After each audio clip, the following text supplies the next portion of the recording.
Here's a company, EXC.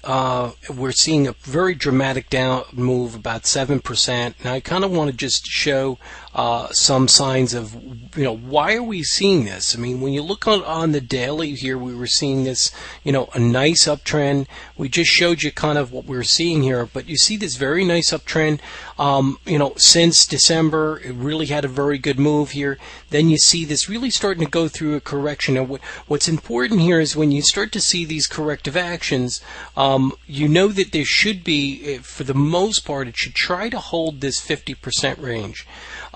This is where it gets a little sketchy for sometimes for people here, because as prices start to break through this range, once they start to do that, they really can change that trend.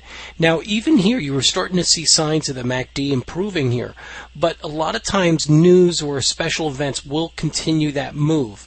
And then what you start to see, and this is, I think, probably one of the most important aspects of technical analysis here, is that this is why a lot of times people cast something aside and say, well, it doesn't work. But when you're looking at it from a more of a technical standpoint, you say, okay, well, why would we think that this would go down?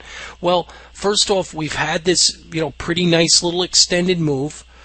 We could even do a count here and say, okay, even in a rough count, hey, there's a 1, 2, 3. Now we're going to see potentially a fourth wave.